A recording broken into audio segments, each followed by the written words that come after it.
This is a real estate media business that needed some serious help, and on this video I'm going to show you exactly what we did to make this business better. Now I've changed a couple of the things so you can't figure out whose business this is, but this is really common among a lot of real estate photo businesses. So if you're in the 10 to 20K range or even more than that, this video is absolutely for you to help you improve your business, or at least give you some insight onto the levers that you can pull that will help you improve your business. And if you're less than that, it will show you how to build a better business in the first place. So I'm gonna break this down step by step, the exact things we did, the changes it made in the business, everything like that. So this business had approximately $20,000 per month in revenue, and they were only making about $8,000 per month in profit, which is a 40% profit margin. Now, on a business of $20,000 a month, this is way too low. Like this should be more in the range of 60 to 70% if you wanna have a healthy business. Their average order value was $217. Means they were doing about 92 shoots per month. You can do the math on that. It's like a little less than, a little bit more than 20 shoots per week. They had 2 contract photographers when they needed extra help, and they were doing a majority of the shooting themselves still. And one of their biggest complaints were they have no time. They actually wanted to hire an admin, which I think is a terrible move with this size business. I'll talk more about that in a second. So, all right, here's where we're at. Currently making 40% or about $8,000 per month. Without any revenue increase, a $20,000 per month real estate media business should be making about 70% profit or $14,000 per month. So you can see we're a big difference apart here with the same size business. This is a stressful business that has no free time, not a lot of profits, very hard to scale. And there's a quote I really like, which I want you to think about, especially if you haven't scaled your real estate media business yet. Or if you're in the process of scaling, it's a mistake that I fell into that if I could go back, I would think much differently. So as real estate media companies, we always think about our top line, how much money we brought in from like the top line perspective, right? How much revenue. Oh, I did $50,000 this month. But the quote I like is, revenue is vanity, profit is sanity. I have no idea where that comes from, but it's very, very true. And so a lot of our focus as real estate media business owners is on this number, but it's really just a vanity number. It doesn't tell you anything. Whereas profit is what gives you sanity in your business. Profit is literally the health indicator of your business. So for example, if you have a business that's doing, let's call it 50K a month, and you're making in profit 3K, and you have a business that's making 25K in revenue, and making 15K a month in profit, like which business do you want, right? You're not gonna pick this one, or most people aren't. I mean, I'd like the challenge because if I fixed it, I could probably get more than this out of it. But you don't wanna build this business. You'd rather build this one and then double it. You're gonna lose a little profit, but you get the point. And so when people talk about their business, they talk about this number, but if you had to make them make a choice about their business, they're always gonna pick the profit number. And so just remember that as you're scaling. Revenue is vanity, profit is sanity. Profit is a lot of things too. It's peace, it's scalability. It's a lot of things that you need if you want to grow a good business that doesn't just suck. And a lot of times real estate media businesses can suck because people build them wrong. I did it, mine sucked, so you're not alone. Anyway, here's what we changed. There's 5 things. I'm going to break down exactly what we changed, as much detail as I can in this video, and the impact of the business. So first change was a cost-related change. Obviously, 40% profit, cost is out of control, so we got to figure out what's going on. So first thing was we dropped editing from 90 cents an image to 70 cents an image. This person thought that they needed to pay a more expensive editor because they needed a certain look in their images, and they thought their clients really liked that look. And there's 2 things we found out. 1, the clients didn't care too much, but 2, you can get the same look, same good quality images, and save more than 20% right there. And so we dropped them to 70 cents. Now, you could probably get this down to the 60-cent range, but they were very quality focused, and that's okay. You don't have to do all of this. You can still build a business that you like, right? I think they probably could have saved a little more. Either way, doesn't really matter. Here's the bigger one though. I mean, that's a big one. It's more than 20% savings on editing costs.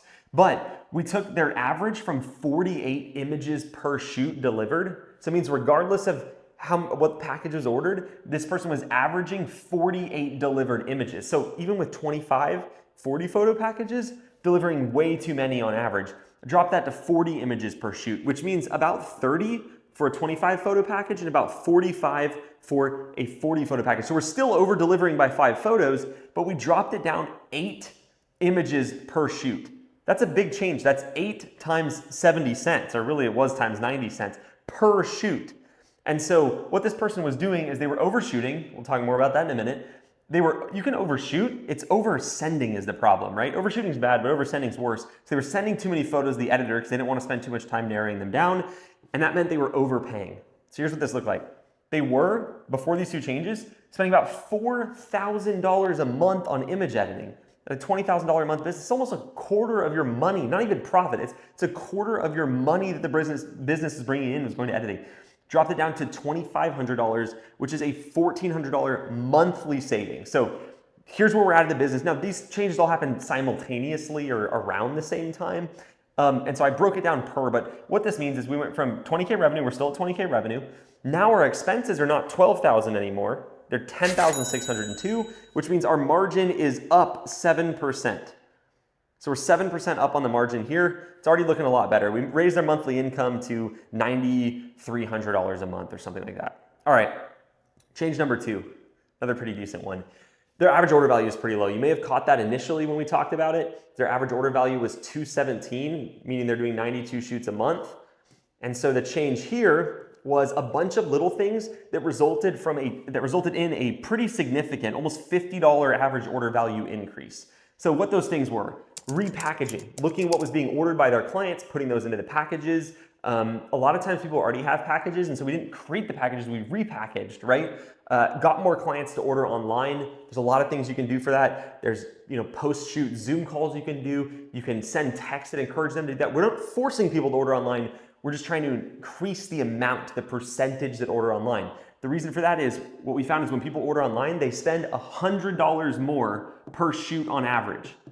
On average, right? Not every business will be this exact number, but you get more money when your clients order online because they see more of what you have to offer and they're more likely to pick a package, more likely to add on stuff, right? So we think as real estate media business owners that our clients know all about our products, right? And they just don't. And so showing them is a good way to get them to order. So anyway, $100 average order value increase. Now, not everybody's ordering online, right? So it's still only a small percentage more, but it's still good.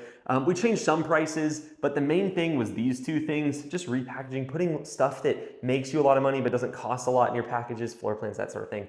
So here's the change. Average order value from 217 to 266. That's a big jump right there. So what happened here is the net increase was $3,698 in profit every month because of that order value increase. But we did have a cost increase as well of $774 a month because in order to service all this extra product, there's more editing costs, stuff like that, right? Again, we try to be strategic about what packages or what we're adding, but that resulted in this. So now our revenue is up to $24,472. Expenses creeped up a little bit to $11,376, but our margin, most importantly, has improved from 47% to 53.5%, a 6.5% increase right there. All right, a couple of non-monetary changes. There's another monetary one you're gonna like coming in a second, but you'll notice up here, there's a couple things going on. So they had 2 contract photographers. Most importantly, they said no time, they wanted to hire an admin.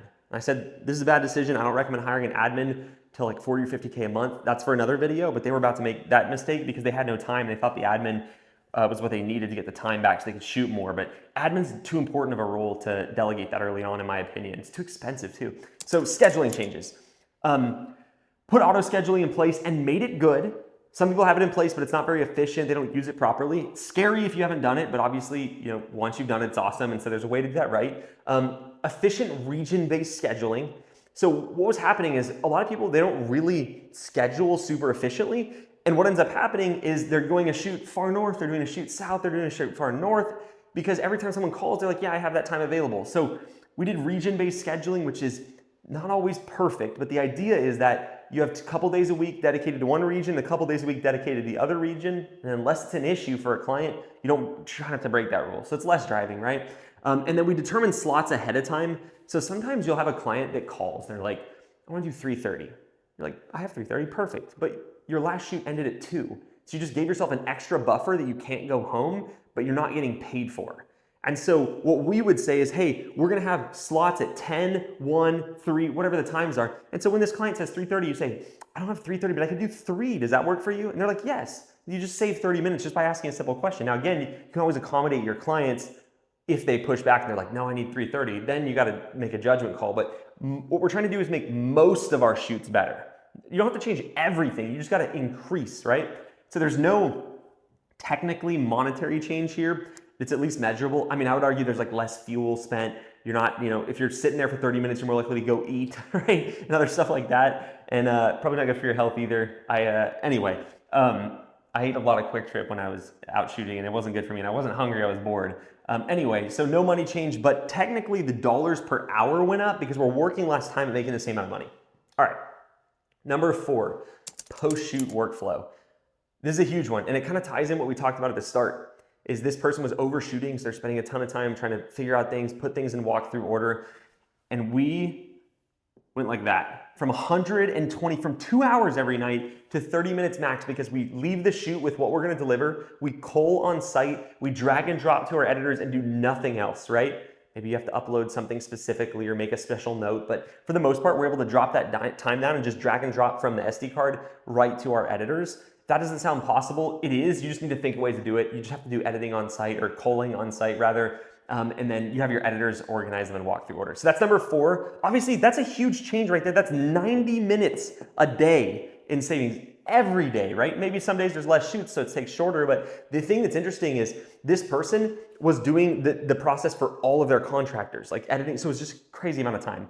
Anyway, all right, this is a big one. The photographer structure was changed. So they had contractors doing about 40 of their 92 shoots per month, and they were paying those contractors 50% of the revenue from the shoot. Okay, so half the shoot was gone immediately. What they were left with, that other half had to pay them, the editors, everything else, all the office expenses, right? So it was costing $4,340 a month in contractor costs. Not only, and don't quote me on this, go do your own research, but I've not found a legal use case for contractors where the IRS, they don't audit everybody every year, right? But if they did, they could say, well, those weren't really contractors because you didn't follow the list of things that would make the difference between a contractor and employee. So a lot of people go lazy and they hire a contractor, but it's kind of risky. Could catch up to you and you could owe a bunch of taxes and penalties and stuff. So anyway, we changed it from contractors to a W-2 part-time model. Still doing the same 40 approximate shoots per month. Obviously it fluctuates month per month, but we changed it to $30 an hour plus mileage. And that resulted in a net cost of the business of $2,490 a month, which means we just got back almost $2,000 a month that we were spending on contractors. And the whole reason that this person did contractors in the first place is because they thought it was easier and they took the lazy route. And so they overpaid because these people already had camera gear, businesses, everything like that. These people wanted to make money, and so they're not going to work for an hourly rate. They hired lazy, so they hired the wrong person. What you have to do is you want to find someone that has a super flexible part-time schedule. Maybe they work another job, and you want to pay them good, and you're going to train them. That's the key. Sounds hard, it's really not. So anyway, here's where we're at now. $24,472 in revenue, $9,526 in expenses with the new savings, and we're up to a 61% margin, which is great, or starting to be great, right? There's little more things you can do, but that's awesome, especially given that we're over 20K. So under 20K, I'd want to be more around 70, but we're increasing revenue. More of our shoots are having to go to photographers because they're longer shoots, right? We got the time back, so we didn't have to pay them for more, but that's a big increase. So here's what that resulted in for the business. Before we had 20K revenue, 40% margins. They're making $20,000 a month and only taking home $8,000 a month before taxes, right? They had no time, or quote unquote, that really should be in quotes, because people say they have no time, they just don't put time in the right areas. They don't use time properly. They almost made the admin mistake. What happened instead? $24,472 in revenue, a 61% margin. They're now taking home $946 in profit. Obviously, it fluctuates month to month, right? But you get the idea.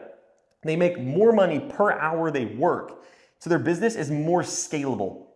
The dollars per hour that them and their team are earning makes sense. You can actually scale this business because you have some margin to give up. When you scale, this number is going to go down, right? This is going to go back down to 50, but hopefully the profit goes from 14,000 to 19,000 or something like that, right? So this number goes down as you scale, this number goes up, but if you don't start with a big enough number here, this goes to 0 before you can scale enough to get that number up. So it's a crazy thing a lot of real estate photographers get into, and here's the result, an 86% net income rate. That's like your boss giving you almost doubling your pay, right? So we're now making $6,946 more in this month with the same revenue, right? $6,900 or $83,000 more in annual income. That is crazy. Not only is that a big difference that you probably want to put in your pocket, but this is what you use to scale your business.